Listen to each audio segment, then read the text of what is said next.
Hey folks, it's CS back here with another installment, and here's my review for UFC on FX Alves versus Kampmann. Alrighty folks, here we go again with another upset city, this time in Australia. Again, to all my brothers and sisters in Australia, hope you guys had fun at that event. And yeah, it was dope. What can I say? The crowd was real into it. And I was surprised at how educated they were. Whenever people would make good transitions or pass guard, they would cheer and shit. So I really appreciated that aspect of the card. Of course, again, like I already mentioned, it was upset city. 6 underdogs out of the 11 fights won. Damn. So a lot of people didn't have a good night. Luckily, I did. I went 6-5 in picks overall, so that's not horrible. It could have been worse. I know of people going 3-8 and stuff. So yeah, I kind of lucked out this time around. So what can I say? I am thankful. But yeah, it had everything. From upsets to submissions to knockouts to solid fights in general. Of course, the Flyweight Championship tournament was dope. Of course, we're going to continue with that shit soon. But yes, we're going to start off this review taking a look at the main card, specifically the main event starting at the top. Thiago Alves versus Martin Kampmann in welterweight. Alrighty folks, now I'm just going to jump right into this shit. Now, of course, I did pick Thiago Alves to win this stuff via UD, and he was going to. He was almost there. Of course, just the end of that third round, it would have been 30-27 Thiago Alves just by being the better striker against Martin Kampmann.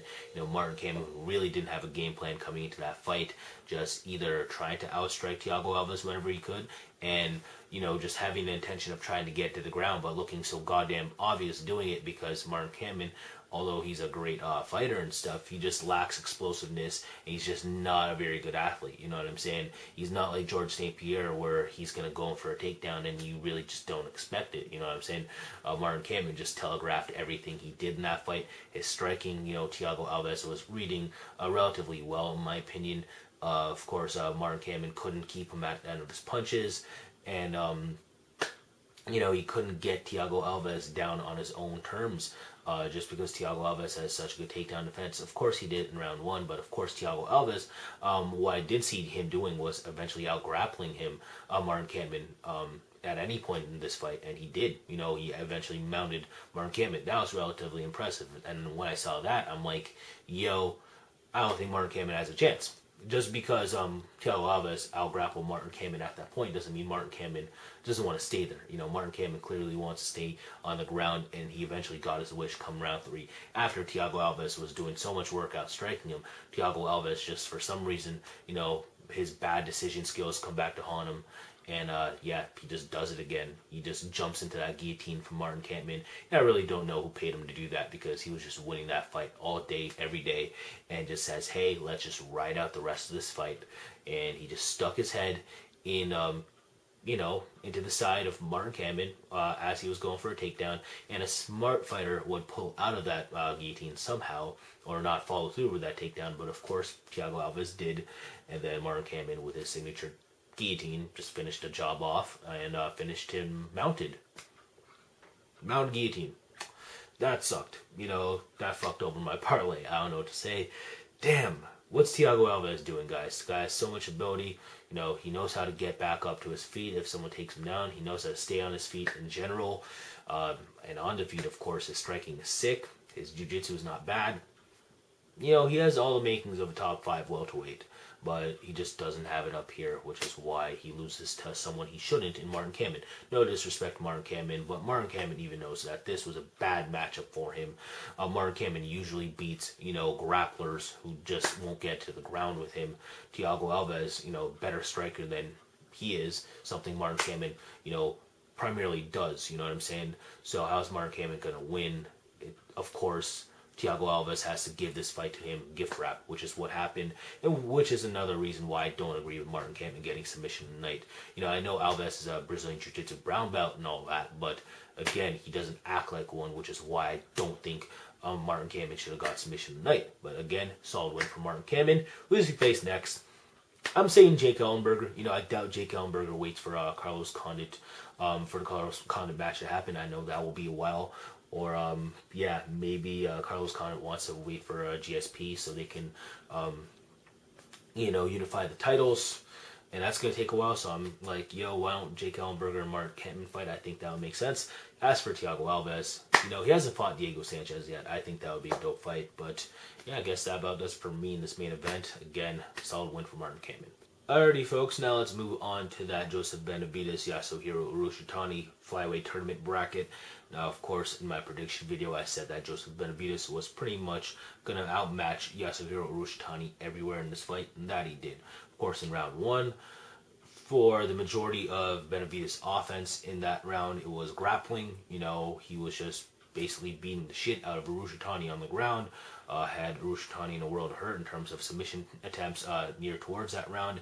And maybe if he had another 10-15 seconds, he would have got Urushitani out of there with like a neck crank or an RNC or that trademark alpha male guillotine.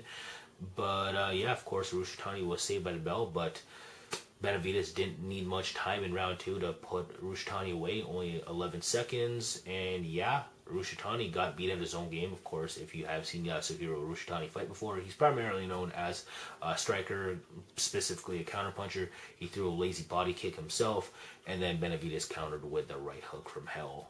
Put Urushitani down, followed up with more punches, and there you have your TKO knockout of the night. Solid win for Joseph Benavidez over, a pretty well-known opponent in the hardcore world in Yasuhiro Urushitani. What's next for Urushitani? Who knows? Maybe he faces the winner or loser of Uiniyama and Dodson. Maybe that might be possible for him, but of course Benavidez is going to face the winner of Demetrius Johnson, Ian McCall too. Let's take a look at what happened at that match this night. Alrighty, folks, now I don't know about you guys, but I did score that fight for Ian McCall. Of course, now they're going to a second fight because it's not a majority decision anymore for Demetrius Johnson. It was a draw. Just, there was a miscalculation in terms of how they tabulated the scores. So, yeah, I guess that's a good thing because I really thought McCall won that fight. I'm glad he's getting the second crack at Johnson. However, I am happy that Johnson won because I did pick him and I did bet on him, so I really can't complain that much. But a part of me wants to see the guy who I thought won win the fight. I'm just a purist in that sense. You know what I'm saying? So yeah, McCall, I had him winning round 1 and 3. Johnson won round 2 because really there wasn't a heck of a whole lot going on in that round 2 besides striking. I thought Johnson outworked McCall for the most part in terms of the striking department in that round, so I gave him that round 10-9.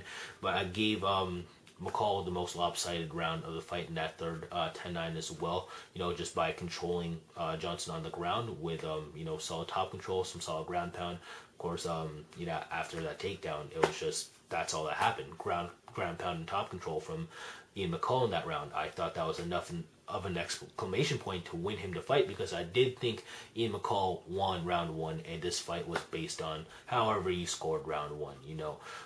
Would you give it to Ian McCall and his couple takedowns, or would you give it to Demetrius Johnson and the fact that he outstruck McCall in that round? I didn't think that Johnson did enough outstriking against McCall. I thought it looked kind of even on the feet personally, and really what tipped it into the favor of McCall for me were those couple takedowns. And yeah, I don't know. That's how I judge the fight. That's it. I really didn't think that Johnson did enough with the striking round 1, which is why I didn't give him the fight. So that's it. Again, I think something has to be done to this scoring system. I think it's whacked out. Johnson can win a 10-9 in round 2, but Ian McCall can win a more devastating 10-9 and not get anything additional for it. So I think, a half-point system might be plausible for top-level MMA. I think it would be a great thing personally. It just has to be employed correctly, but really we can't even get it done with this right now. But who knows? I think that less judges will goof with that half-point system. I think it will be good for MMA. I don't know what else they do. If you want to tell me in the comments section below, please do so. But now we're getting a second fight between these two. And I'm just going to give you my prediction for what I think will happen whenever this thing does happen. I think that Johnson really can't do anything to augment his game to beat Ian McCall more decisively or to not draw against him. Demetrius Johnson's Achilles heel has really been his defensive wrestling. If you ask me, got out wrestled by Brad Pickett, Dominic Cruz, and now Ian McCall. I just don't think he's going to learn. He's just not, a physically imposing dude. He's fast as hell and he's agile and he can sweep you off your toes with his own takedowns. But in terms of defending them, I don't think he's that good at it. And I think Ian McCall, if he feels like wrestling tenfold against Demetrius Johnson, if he feels like fighting like Ben Henderson, yeah, I think Ian McCall is just going to straight up UD his ass, and I think that's what we're going to see out of the next fight. So, yeah, that's what I think about that. Can't wait for that second fight. I wouldn't mind seeing that headline a free card, personally. Who knows? We'll see. But I think they're going to have it scheduled for UFC 145. Who knows about that? But again, I got fucked over my parlay, so I'm kind of pissed about this one. Ian McCall for the win, but, solid draw from both guys, I guess. Now let's take a look at Court McGee and Konstantinos Philippou in the first bout of the main card. Now, of course, Konstantinos Philippou, if you do remember, he was on the Ultimate Fighter season where Court McGee won. I believe that was season 11. But Philippou didn't last long because he was trying to get into the house, but he got tapped out in that first episode, so we didn't see him after that. Of course, McGee went on to win that season, and now we have Philippou beating Court McGee on this card. Damn, so Konstantinos Philippou's really come a long way. Good for him. He's really improved his takedown defense, and we've seen it as of late. Yeah, I don't know. Against McGee, I thought that McGee would be able to grind out a decision against Philippou, dirty box him, eventually bring it down to the ground, but, he didn't do that. Philippou's the one who executed. Basically, he would keep it standing and use his Golden Glove boxing to just outstrike McGee. McGee's striking is a little raw. He's for the most part a cage and prey kind of fighter. No surprise to see Philippou win after just keeping it on the feet, just being the better technical striker. Hits hard. Court McGee has a chin, so that's why I went all 3 rounds. So, yeah, what can I say? Solid win for Konstantinos Philippou.